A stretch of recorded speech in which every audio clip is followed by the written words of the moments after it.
Looking to sell your vehicle? Contact the United Auto Wholesale Team. We'll buy it. Old or new, car, truck, SUV, van, call to set up an appointment. Then stop in, make the sale, and get instant payment. Sell your vehicle to United Auto's Wholesale Team.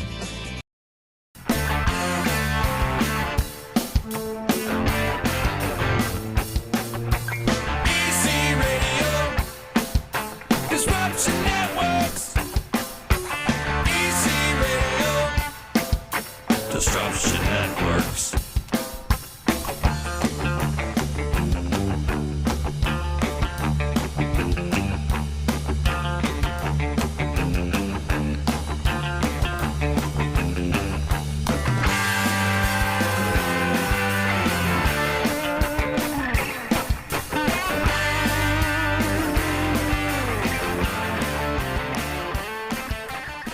What's cracking, everybody? How you doing? Hope you're enjoying your Tuesday. It is EC Radio time. You can find us on all Disruption Network video streaming platforms. You can find us on YouTube, find us on Twitch, and, of course, on Facebook. Shout out to the sponsors, United Auto Sales. Stop down to their showroom at 4994 Commercial Drive in Yorkville and see why it's easy to do business with United. Check out their website for their full list of inventory at unitedusedcars.com. Thank you to EJA Moving Services, the professional movers. Give them a call today when you're ready to move and relocate. 315-335-0516. Hit them up online, ejamoving.com. Thank you to Joey's at 307. You want a fantastic meal this week, people? Call the number 315-864-3527. Set yourself up with some reservations. They got great lunch, revolving dinner menu. Now they're serving booze. They even do catering, so check them out. Joey's at 307. It's 307 Mohawk Street. Thank you to Billy, the liquor guy. He's got a book out there called Under Too Long. Check it out on Amazon or wherever you get your books. Thank you to Utica Coffee, Saranac Brewery, my attorney Dave Longaretta, and Ballsy, ballwash.com. Use promo code members only for a 15% discount. Get some hygiene for your groin area. Mr. Dave Berman, I feel like you can use some hygiene for your groin area. Oh, how would you know about that? I could smell it from across the pond. Oh my goodness. What an introduction. I've never had a better introduction for a show. I'm telling you, this Ballsy stuff, the ball wash, it's been blowing up. I've been seeing it on national television and whatnot, and I've been promoting them for almost a year now. And it's cool to see some of my sponsors blow up on a national circuit. So it's a product that I get behind, especially the nut rub. The nut rub has really changed my life, especially in the summertime. And I know right now you're sitting in Australia, and I know it's summertime in Australia. So it kind of helps with the anti-chafing and the sweating down below in your groin area. Well, yeah, that does sound like a pretty worthwhile product. That's great. I love listening to the intro for the show. Just the energy of it and kind of heaviness of that jingle that you've got, and then your kind of high impact energy for reading the spots. I mean, yeah, that was fun just to hear all that. Thanks, man. I mean, hey, we've been doing this for years, you and I. Remember our K-Rock days back in the mid-'90s? You would come up from... Now, you were working in Ithaca, or Binghamton, right? And then I remember you driving back and forth from Binghamton to Utica at one point, correct? Yeah, so I started my career in radio at WVBR when I was a Cornell student in Ithaca, and then my first gig for real after college was in Binghamton, and I was there at WKGB for a few years. And when I first started at K-Rock, it was just part-time weekends, and so I was still in Binghamton and I was commuting until I wound up with the full-time evening show on K-Rock. And then I moved to Utica. Yeah. They wouldn't let me broadcast from the Syracuse studio, even though they told me to live in Syracuse. So I had this horrific commute from Syracuse to Utica every day. Was that your background? Yeah. So is that what you wanted to do when you were a youth? You wanted to be in radio, and then you got the job. Is that what you were looking to do back then? I could think back to some things from childhood that suggested, maybe it was in my heart or in my genes or something, but I don't know that if you had asked me at any particular age, what do you want to be when you grow up, that I would have said a DJ. I was looking more towards being a like a muckraking journalist. I really loved the story of all the president's men. The reporters from the Washington Post who broke the Watergate scandal. I was so into that. I remember writing college admission essays about that. Like, I really thought I was going to work at a newspaper. And when I got to Cornell as a freshman, this was in the fall of 1989, so long before. Well, it was before Clinton was president, right? 89, Yeah, he came in George 92. Bush was Yeah, there. right. So right, and so it was also kind of a little before media consolidation, like, really ramped up, and so there were more kind of restrictions against like conflicts of interest. And so the radio station that I worked at there had a rule that you couldn't also work at the newspaper, the student newspaper. And so in my freshman fall, at Cornell, I remember I went to meetings for both, and I was like, oh, hands down, I want to be on the radio. And so that just changed everything. The other thing too, I remember about you. One thing I remember, you would have that independent show. What was it? Independent Thought, I think it was called, or something, right? That was just at K-Rock, and it was like one song a night where they let me play whatever I wanted. Was like usually an indie band, an unsigned band, but I had a full hour-long show called The Delivery Room that I started when I was in Binghamton, and it was both on the radio and one of, if not the earliest internet radio shows. And, that was kind of my outlet for promoting the bands that we were all going to see in the clubs at that time. Yeah, it was such a great, vibrant music scene back then. I remember you turning me on to Blind Man's Son, which is, I still listen to them often. Yeah. They still come up. Yeah, me too. Band. And I still talk to those guys. Like JD is one of my closest friends. We talk regularly. They were definitely the band for me that kind of displaced Fish at the top of the heat for me as, like, who I would travel most to see and see the most times and stuff like that. How many Fish shows do you have under your belt? I think 54. Yeah. I'm not sure. Yeah. What about you? A lot, probably, huh? It's over 100, but I lost count. A long time ago. It's hard to keep track. Yeah, and now that there's no more ticket stubs anymore. So you kind of don't have that memorabilia that you used to collect, those collectibles, and put them on like a pinboard or put them in a shoebox, and that kind of got lost in the shuffle. So after a while, I'm not collecting these ticket stubs anymore, so I can't really count. You lose count after a while. Yeah, because the memories are harder to hold on to. You can't put them in a shoebox. Right. Especially back in the 90s, too. I mean, because, we were young and partying and whatnot, and you kind of forget moments here and there and having some fun. And so. Yeah. Well, I still do that, and I'm sure you do, too. It just maybe looks a little different. Exactly. For sure. Yeah, and I remember we would come up listening to Fish, and that was like the band back then. It still is. I mean, those guys, I personally think Fish sounds better now than they ever have, because they've gotten sober and they're more mature than they were, and just they're writing great music right currently. It's, what Trey's doing with the Trey band and just his solo acoustic stuff is absolutely amazing.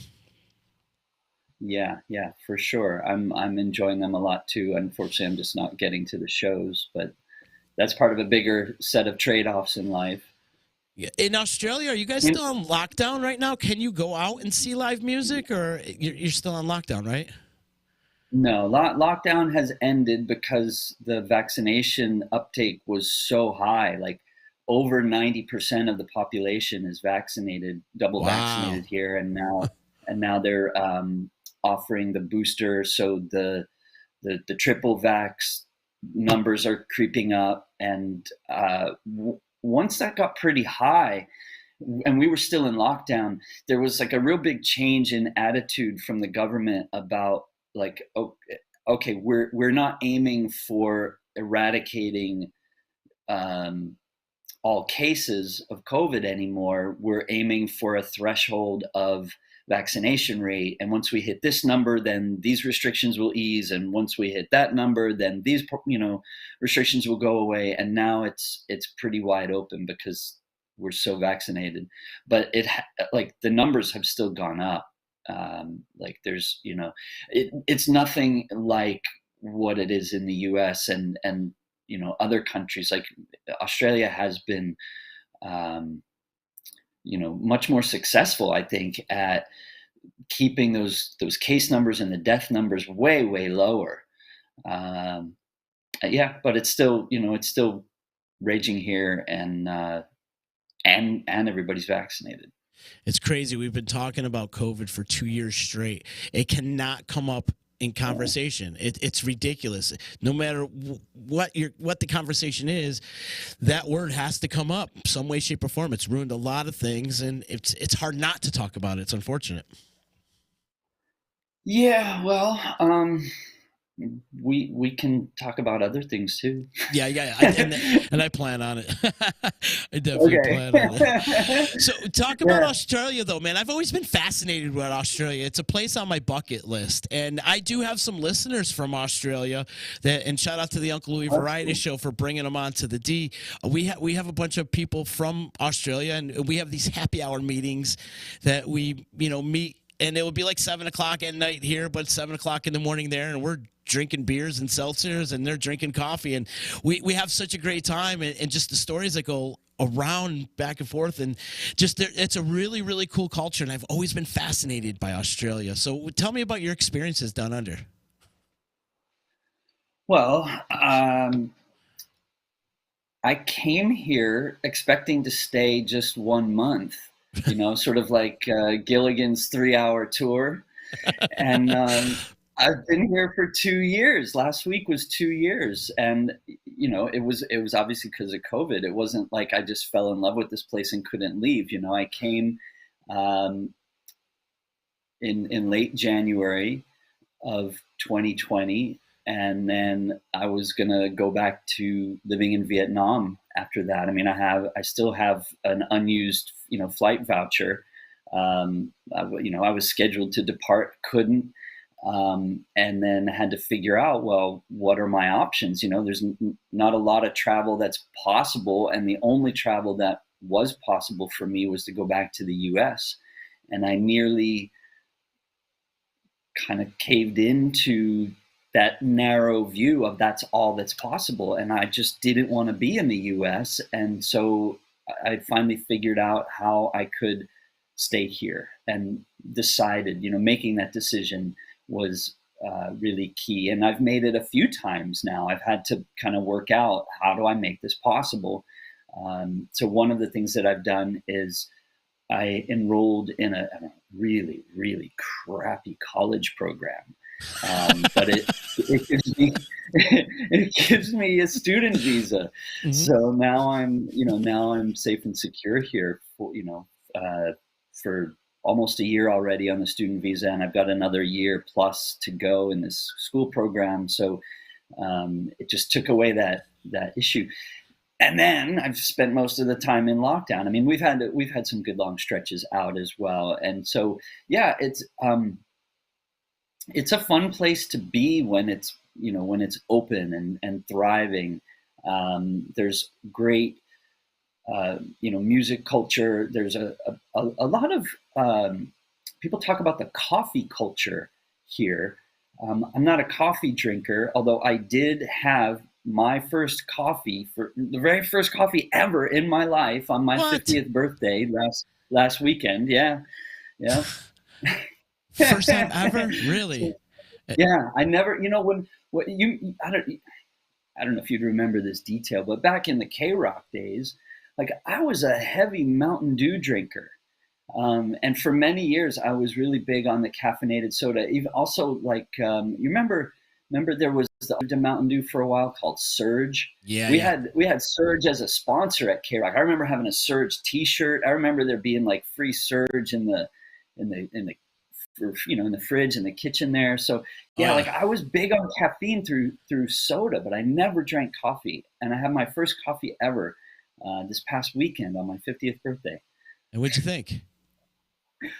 Uh, I don't need it. Like it was just sort of, no big deal. I was excited to have a caffeine buzz again because I haven't had any caffeine in like 15 years since I quit drinking soda.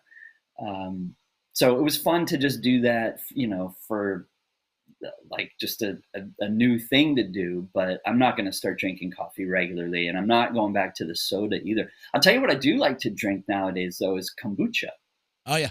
You drink Yeah, kombucha? Yep, sure. Yeah. It's very good for you. And I want to give a shout out to my buddy Dino Callahan. He runs a company here called Good Brew, and they make amazing kombucha. And every Tuesday night, we hang out at his warehouse, and he's got like a tasting room, and it's like an open bar for kombucha, and there's a real different kind of buzz. Like I definitely get a buzz when I drink a lot of kombucha, but it's not like an alcohol buzz, and it's not like a caffeine buzz. It's really different. Like And that's only if you drink copious amounts. You yeah, drink gotcha. just a little. It's just like a pleasant soft drink, but it's good for your guts. Yeah, for sure. There's a lot of probiotic, right? It's a more for probiotic health and your gut health, and a lot of the artists that I deal with at my gig at the Stanley, it seems like it's very frequent on all the riders. Everybody wants kombucha. So there's one Cool. So there's one particular day there was a bunch of kombucha left over, and I was like, I gotta try this. And at first it was a little weird tasting, but I could see how people could get into it. And again, it's good for your gut health, and it's very healthy for you. Yeah, I really enjoy it, and that's been a key part of one of the ways that I've developed friends, a social scene, going to this Tuesday night thing, drinking kombucha. I've also gotten back into playing samba, the Brazilian music of carnival. I played with a samba band when I lived in Humboldt in Northern California back in like 2010 to 2012. And now I'm playing with a band here. We'll be in a parade this Sunday, which is our first one in like 9 months or something. It's super fun. What are you playing, percussion? It's all percussion, yeah. And so the particular kind of drum that I play is called a surdo. This is big bass drum. I wear this strap across my chest, and then it hangs, so it's like dangling in front of my legs. So it's a little hard to march in a parade with it, but it's doable. And it just makes this boom, boom, boom sound, and it's kind of part of the heartbeat of the rhythm. There's a couple of surdus. So I play the second one, and with the first one, it's like back and forth, like, bing, bong, like creating the sort of marching heartbeat rhythm of the whole band. That's awesome, man. Is there a name for this band that you're playing with right now? Yeah, it's called the Blocko 3K. Blocko 3K. Sweet. Yeah.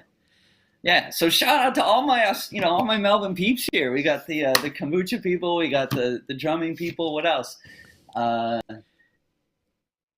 been there's a pretty good vegan restaurant culture too, more and more. And so I've met some people through going to just meetups, like trying different restaurants. I've been vegan for a long time now. So that's been a way that I meet people. And there's so much more culture here that I've yet to, have an opportunity to explore. I did a long time back take a little short road trip up to this place called Warburton, where they have a redwood forest, which is amazing because I didn't know that existed when I got here. Redwood trees. You think of the California coast, especially Northern California, Humboldt, where I used to live. There's only a couple of other places on the planet where these trees grow, but they create they made like a man-made redwood forest here, maybe like an hour and a half from Melbourne or something. And it's so weird because if you go to the redwoods in California, you don't see them lined up in parallel and perpendicular rows, but that's what this forest looked like, and it was almost like disorienting at first, like Interesting, like an organized forest instead of like the chaos of the trees growing in circles and the roots getting all intertwined. So anyway, these are some of the things that I've kind of been impressed by, the things that have created the memories that I have in my time here. Have you visited the Outback? Not really. I mean, I think the Outback is you and I might not have the same idea about a lot of terminology as it's actually used by Australians here. And this was actually something I suggested we talk about here. So Go for it. I don't know exactly what you mean by the Outback. Another term that's commonly used is the bush, but I'm not sure that the bush and the Outback are necessarily the same. Like, I have not had the opportunity to do much road tripping, and that's something that I really still want to do. Like, I want to see Australia from the ground, in places that are the Outback and the bush, and not necessarily just the cities. I've been to Sydney and Adelaide and Perth. These are other cities, around the coast of Australia. But this time, in the 2 years I've been here, I've pretty much just been in Melbourne. I really haven't gone anywhere. So that was, So anyway, words, like so many English words are different here, or have different meanings, or pronounced differently, or like language is so different here. And I think it's fascinating and fun. Give me an example. All right. Well, when you rent an apartment, you pay your rent, but you also give a chunk of money to the landlord that they hold as a what? Security deposit? A security deposit. Yeah. So here they call it a bond. A bond. That's just no big deal. Just a simple substitution. There's tons and tons of examples like that. The back of your car where you stash your gear in the U.S., that's called a trunk. A trunk, right? Here it's called the boot. The boot. Yeah, right. And your engine in the front is under the hood. Yeah, and here that's called the bonnet. So just like things you'd never imagine. And when you hear people say these things, at first you have no idea what they're talking about, countless examples. You go to buy your 40s at the liquor store in the U.S. and here it's called the bottle shop. The bottle shop. Interesting. Yeah. So, Dave, have you tried Vegemite? Oh, you know what? I did try Vegemite one time when I first came to Australia 5 years ago, and I knew I don't need this. I don't enjoy it. So yeah, just that one time. It's not for me. It's like bitter and salty, and also like the way I put condiments or a spread onto something. Like I want it like heaping, and I put the Vegemite on, and the person I was with was like, "You don't want to eat that much." I was like, "What are you talking about?" She's like, "It should be just a tiny little bit." So it's like, let's see, munching on it, and it's like, yeah, okay, I get it, but this isn't for me. It's like eating shoe polish. I'm just peanut butter guy. So you've had it? Yeah, I've had it. Yeah, it's it's not my. Again, back to the listeners from Australia have sent us some weird stuff, and that was one. And then what was the other one? I can't even remember the name of. It was like a little cookie that was fantastic, though. I like the cookies. They probably called it a bicky too. A bicky? A bicky, yeah. For I think like short for biscuit. Yeah. There's a lot of okay, so this is almost like stereotypical, an example that many Americans would know of Australian lingo. You'd make shrimp on the the bobby, right? Oh, okay. The barbecue, right? Got it. Right. So the bobby, and that's actually like there's so many examples of where they shorten or abbreviate things just with the e. Like breakfast is brekkie. So yeah, that's just a common thing. Yeah, I've been just gathering up examples. I've got heaps of examples. That's another Aussie thing. Like instead of saying lots or tons of examples, they would say I've got heaps of examples. They must get a kick out of you too. Well, yeah, I think people find it interesting that I find this so interesting. That I'm always like, wait, what was that one? And am I remember? I think I heard that one once before, and so I'm like checking in with people all the time. Like, do I really understand what you're talking about? Which I think is just good, solid communication anyway. But for me, like, yeah, I'm just always gathering up these examples. You've been traveling the world for years now. Well, I was thinking about this.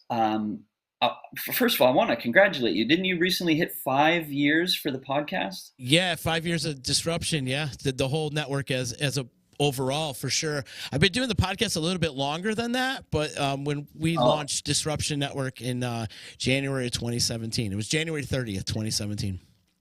Okay, so I remember, and I kind of tracked down the dates. The first time I appeared on your show was February 22nd, 2017. So you guys were less than a month in, right? Yeah. And I was in India. I was in India at the time. Oh, that's right. And then the next time I appeared on your show was less than a year later. Like, what an honor, like appearing twice in a year, January 11th, 2018. And we did that episode I was in Vietnam at the time, and I lived there almost 2 years. And then the next time I appeared on your show was December 3rd, 2019. And I was back in the US at the time. And now I'm in Australia. So this is my 4th time on your show. And each time I've been in a different country. It's amazing. Yeah. So what do you think you've learned from each of the countries? What's some of the biggest lessons you've learned from all the spots you've been living in? Oh my God, that's such a big question. I think it's just to be myself no matter where I am. Great answer. And as long as I've known you, you've always been the same person. You really have. Wow. I've always saw you to be this even keel type of dude. Maybe back in the day you were, we were drinking a little bit back in the day, so there was that going into it. But I always felt like you've always had this even keel manner about yourself, and I don't think that's ever changed. You've always been kind of that same demeanor about you. Wow, thank you.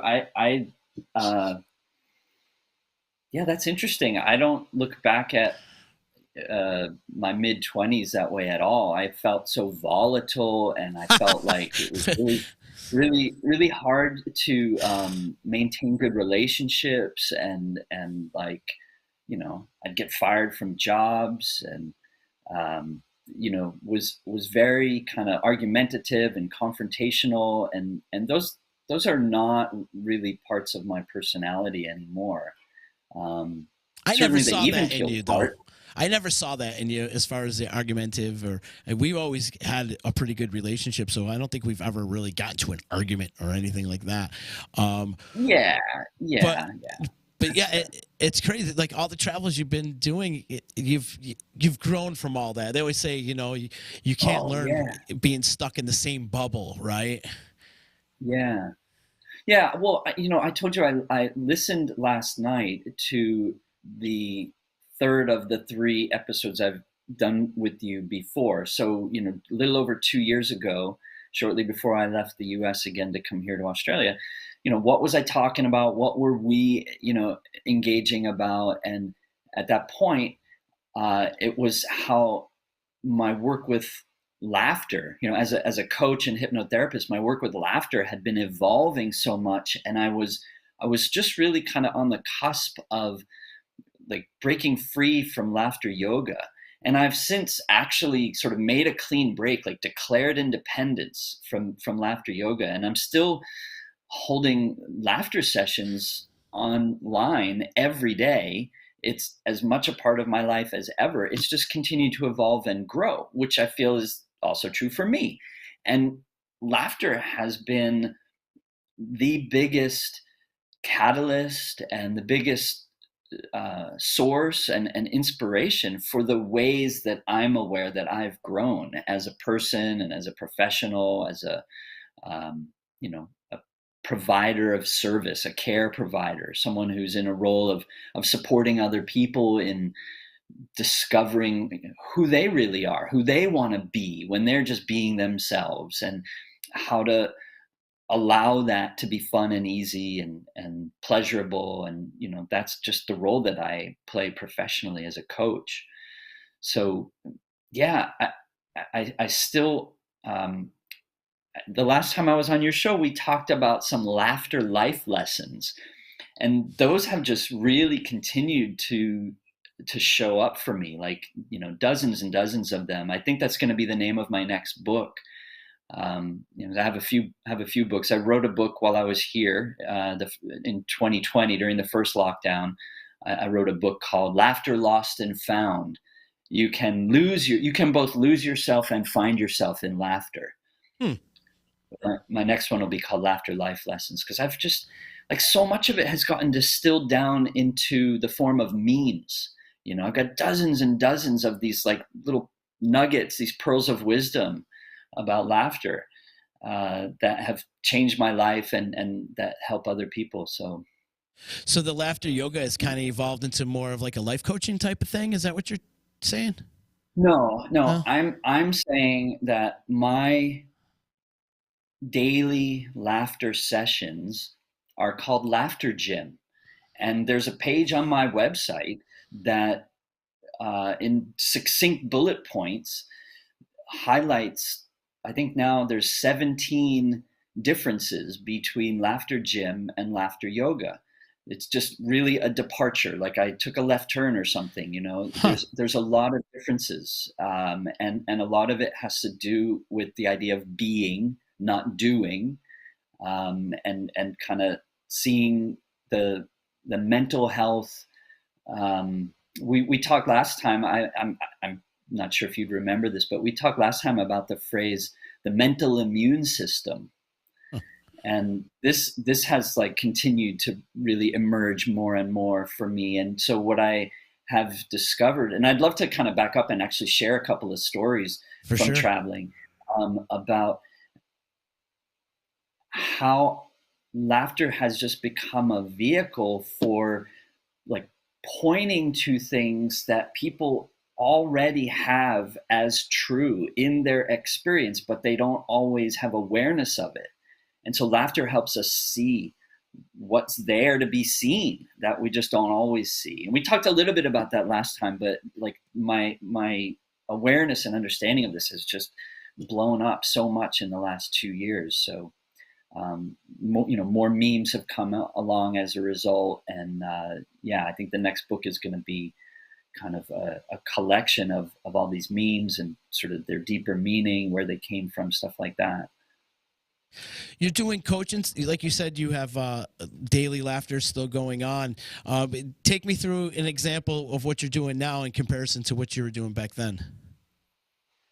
Well, now I'm not really messing around with all of those laughter exercises that we certainly had fun with. Oh, we had a blast doing the bartending thing, and that was a lot of fun, man.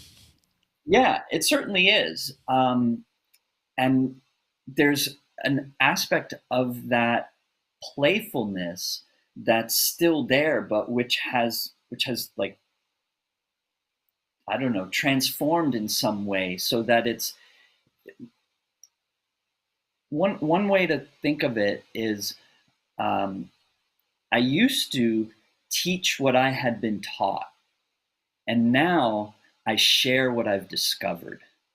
Right? I'm not teaching what anybody taught me anymore.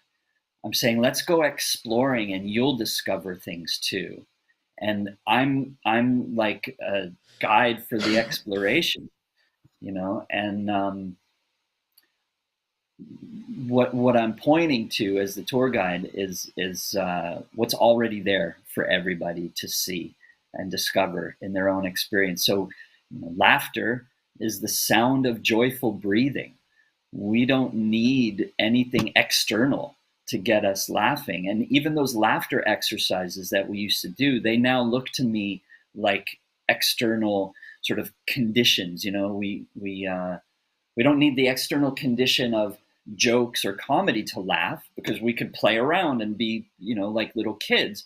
But we also can laugh even without that playfulness. Like, laughter can be like a fun and noisy meditation.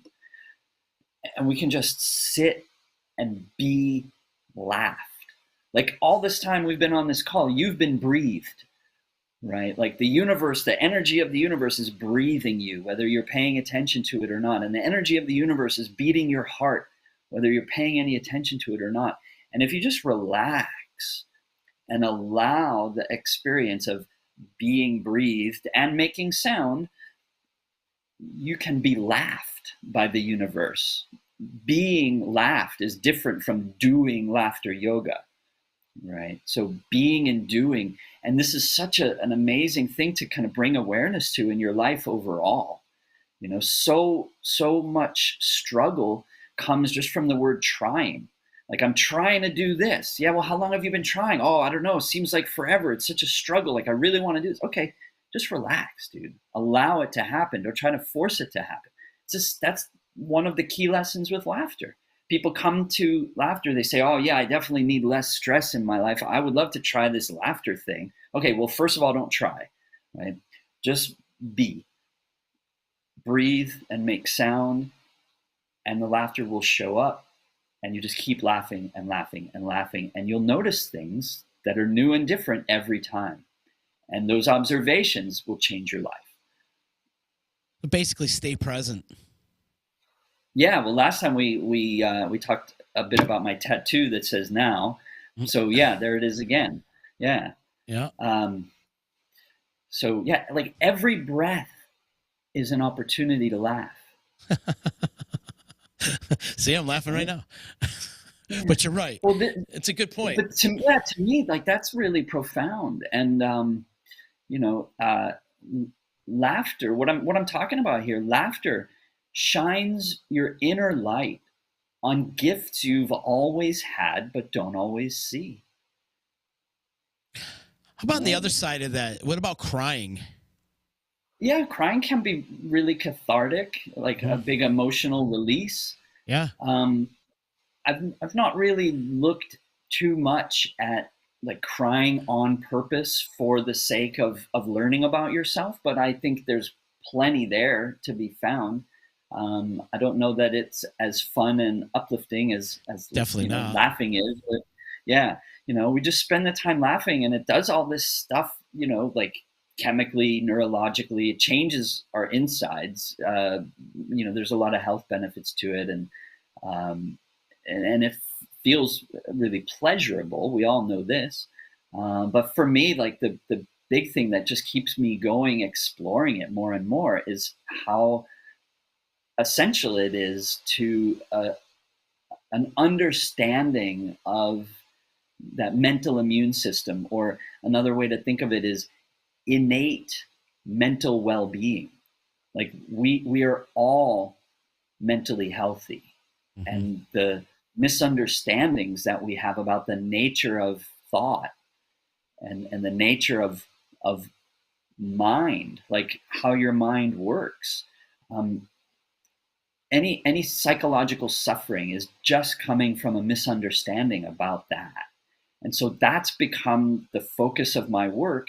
And laughter is what's helped me kind of get to that point. Now it's like even beyond that, where it's like, I'm not necessarily laughing with every coaching client. Some people aren't interested in that experience, but still the laughter life lessons, they're not just about laughter, they're about life. So they're still really valuable as a guide to, helping people discover what's really happening with, like, yeah, your feelings are not about that thing that might happen tomorrow or next month, but hasn't happened yet. Like, You're thinking about it now. And that's what you're feeling. You're not feeling something that hasn't even happened, and you're not feeling your memories or your past either. That's just getting recreated in thought now. So that's all you ever feel is thought now. But it's very easy to get tricked and not realize that's what's happening. So that's just an innocent misunderstanding. Was there some incidences that helped you evolve from laughter yoga into the laughter gym? Oh yeah. And I would love to, kind of trace this back, because it goes, like 5 years ago, almost 5 years ago, I was on this world tour before I settled down in Vietnam, and I was in the Netherlands, and this sort of really changed the course that I was on. I was, almost a year and a half into making these daily videos. I was promoting laughter yoga really hard, and laughing with people from all around the world. You appeared in some of those videos, at least one, maybe two. Two. I remember. Do you remember two? Yeah. And that was kind of following the vision of the founder of laughter yoga, this doctor from India named Madan Kataria, who has this vision of world peace through laughter. And so I was all about that, I was promoting that, and I was living that to the best of my ability. And at the same time, I'm doing coaching work, hypnotherapy, combining laughter and all of that, innovating. And I was at the time in this ongoing coaching training program. And I remember I was walking around in Amsterdam, and I was listening to, it's like a podcast, but it was a recording made for this coaching training program. And the guy's name is Jamie Smart. He influenced me a lot. And he was talking about how this understanding or misunderstanding that I was just saying about, we're only feeling the thoughts that we have now, not what the thoughts are about, past or future, right? And he was saying, his vision is for a future where the next generation of children are raised in this understanding, where they don't fear their experience. They understand that thought is responsible for 100% of our perception. The stories that we make up, the ways that we hold our beliefs, they're thoughts that we have now. And he was saying, imagine a future where children are raised with that, and we don't have the high rate of pharmaceutical medications being given out to young kids and adolescents and young adults, because they're not having the same kinds of difficult emotional experiences that get diagnosed now. He's basically saying this is a future of what he called awakened humanity, where we've eliminated psychological suffering through this understanding, this inside-out understanding. And I was so inspired by that already, but the way he talked about it this one time, it stopped me in my tracks, and I realized he's imagining a future where everybody's experiencing inner peace. And Dr. Kataria is promoting this vision of world peace through laughter. And I thought, well, if we've got a world full of people experiencing inner peace, we're going to have world peace. And I thought, well, Jamie Smart's talking about this understanding that's got to reach a whole generation of people. It's got to really kind of inform and educate and inspire everybody on the planet. That's going to require many, many different teaching styles, because that many people are going to have many different learning styles. And in that moment, I realized that the laughter life lessons that had already started to emerge for me were going to continue to emerge, and every one of them was going to be an opportunity for me to point to something to do with this inside out understanding, this future of awakened humanity, of inner peace. And so instead of seeing laughter and hypnosis as these parallels. I was busy traveling the world teaching about these parallels.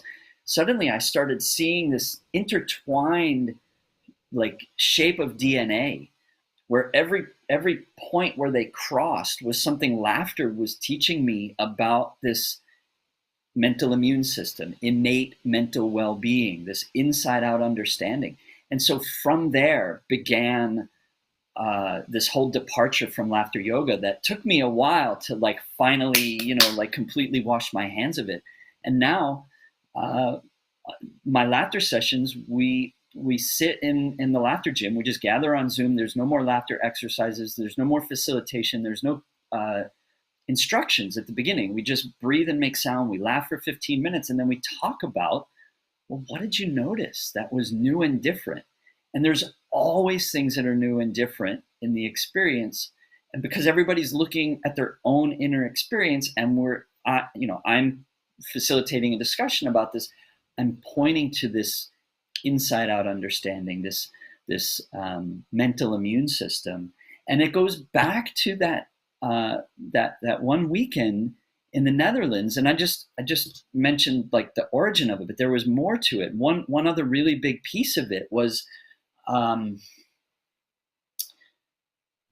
later on in that same recording that I was listening to, Jamie shared a quote, and I'd love for you to like just take this in for a second and give me your answer to the question that it leads to, right?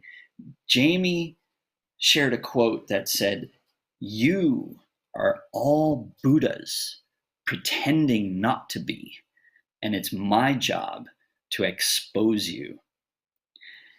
And so that stopped me in my tracks too. And I was like, whoa, if I've got an inner Buddha and it was exposed, what would that be like? And I'll tell you what came to me and how I've revisited that question a bunch of times. But what do you reckon? See, if you have an inner Buddha and it was exposed, what would it be like? My inner Buddha would be exposed.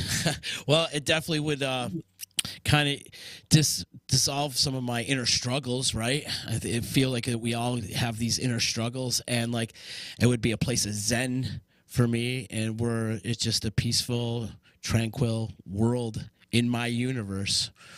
And it would be nice to dissolve some of these inner struggles, but releasing the Buddha, your inner Buddha, I love that. And you should turn it into a t-shirt. There's some merchandise right there.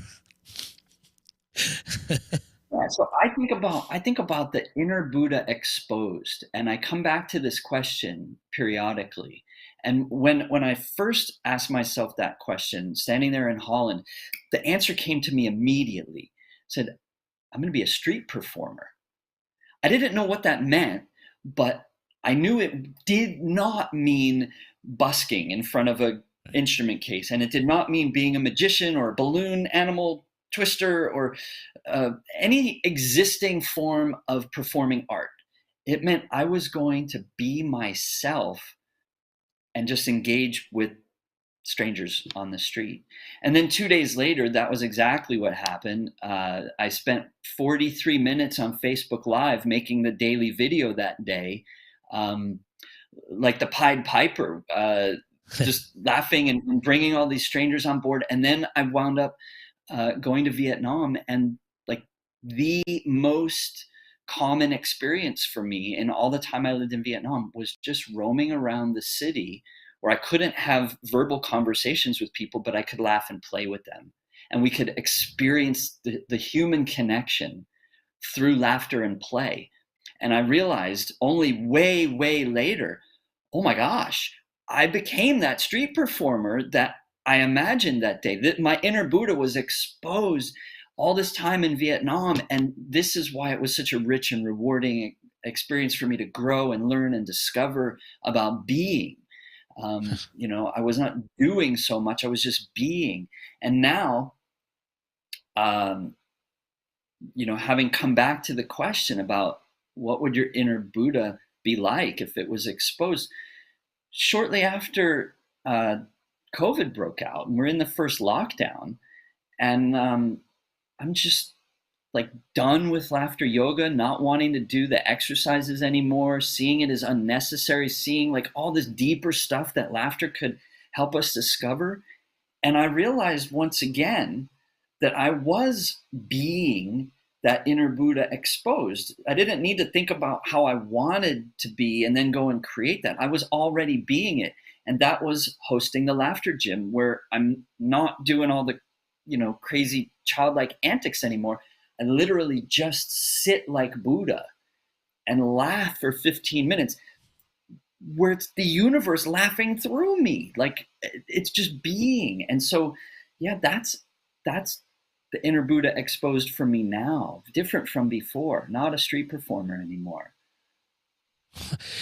Take me back through your Vietnam experiences, because there was that, dialogue disconnect that you would have with these people.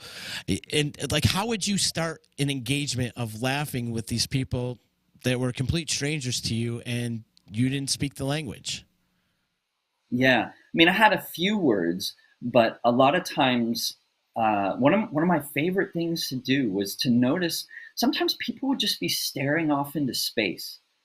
And this is actually like being in a trance, like hypnosis, which is, part of my training and my work. And so one thing and you can do this, like anybody can do this anywhere in the world, like go into a supermarket and notice somebody like just holding a product, they're looking at the ingredients or something. Step into the trance that you can observe that they're in, and you can create any kind of impact. Like if someone's hypnotized, they're going to be receptive to suggestion. And if the suggestion that you give them is something, weird and playful, and you're laughing, they'll join in. And so that was something that I often did, that I didn't know, like nobody taught me to do that. I discovered I could do that. I realized I could do that.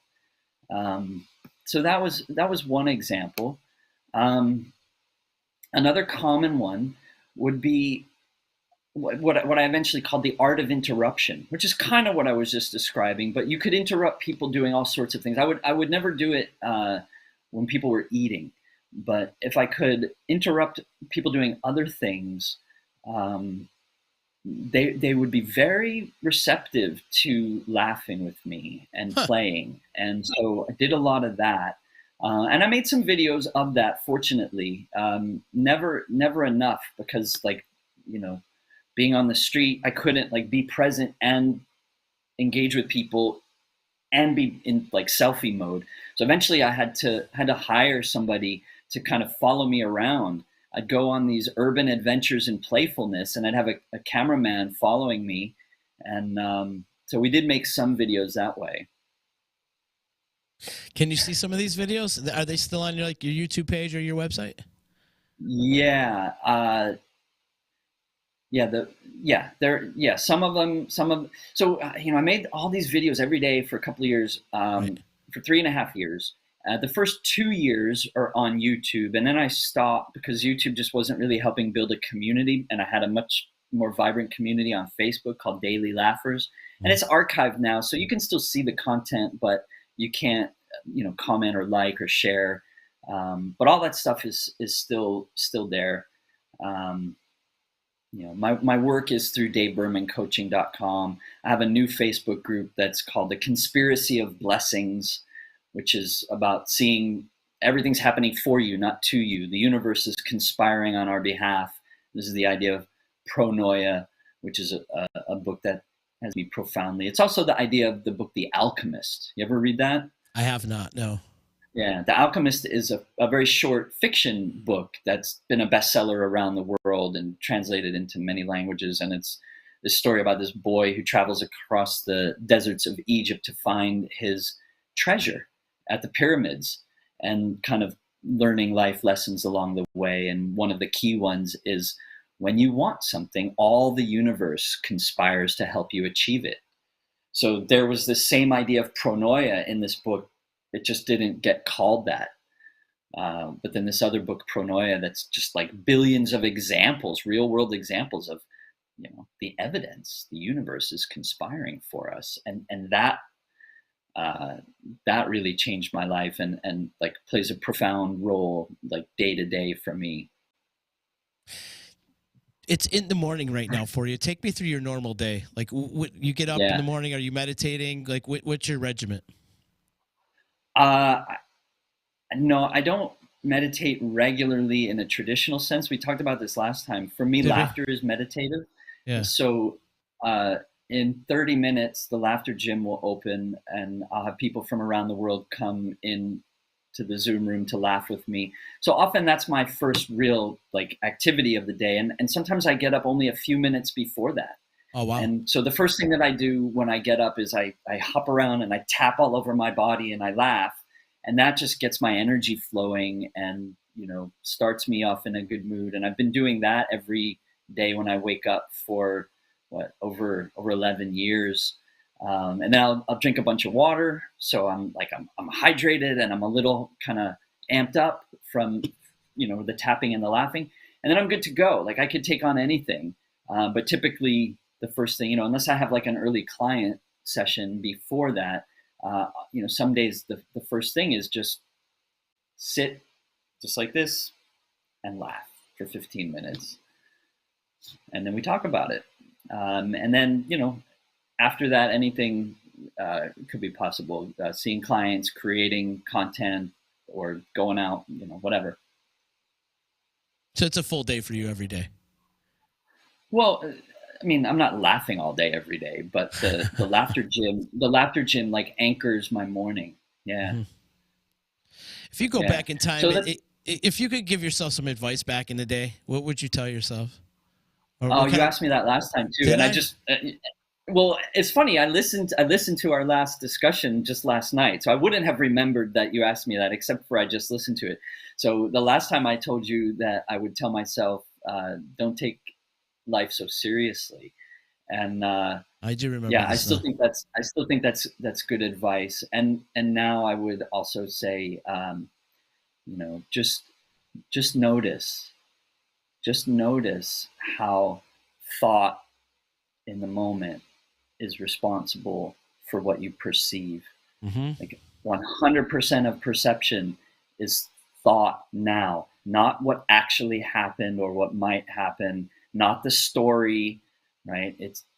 Thoughts are just passing through all the time. And I didn't know that. I mean, I struggled and suffered with my mental health for a lot of years. And I've been much more open about talking about this lately. Like, I never used to talk about this, but when I was a senior in high school, when I was 17, I was a moody teenager, not like too extreme or extraordinary, but I lived in a family that had normalized going for therapy and getting on medication. And so I thought I had a mental illness, and I accepted the diagnosis I was given. I was told I was bipolar when I was 17.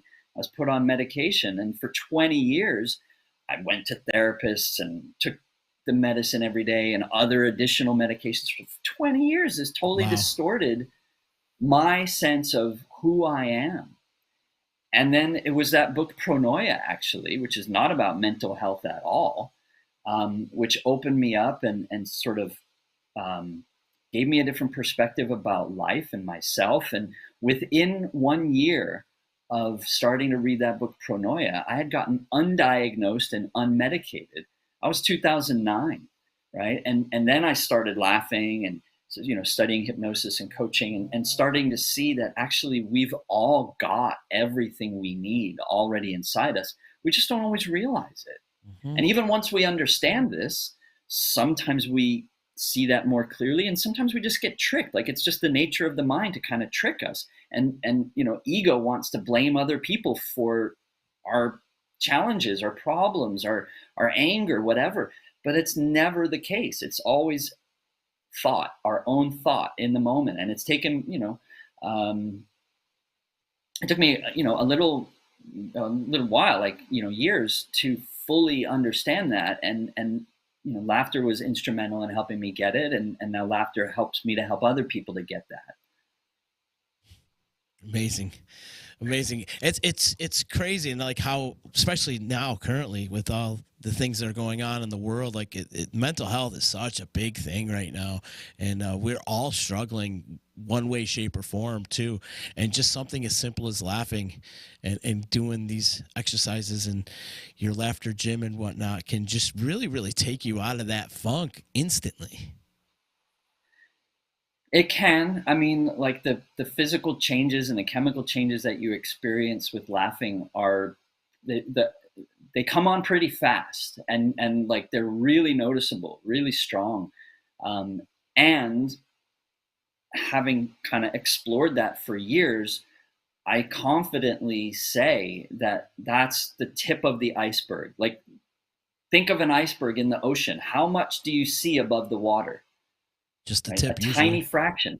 Yeah, right. That's why we call it the tip of the iceberg. What we mean by that expression is a small amount.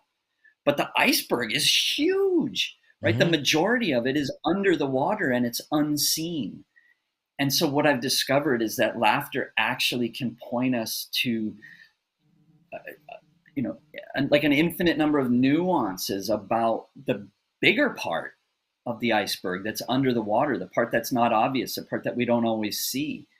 And that's where the huge growth and evolution comes from, for me and for the people that I work with. So that's why letting go of what I was taught, I was taught the tip of the iceberg. That's laughter yoga. Laughter gym is the rest of the iceberg underneath. Sorry, but my next guest is coming up, actually. Yeah, we're out of time, huh? Yeah. And they're buzzing me right now that they're at the front door. And I'm like, oh, man, I didn't even realize what time it was. It went by real fast. It did, man, and I love talking to you, and we got to do this again and keep this a yearly occurrence.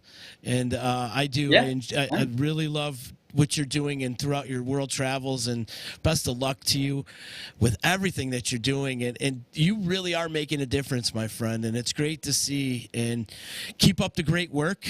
And if people are interested in your services, how do they get in touch with you? Yeah, just davebermancoaching.com, and that will allow you to find everything else.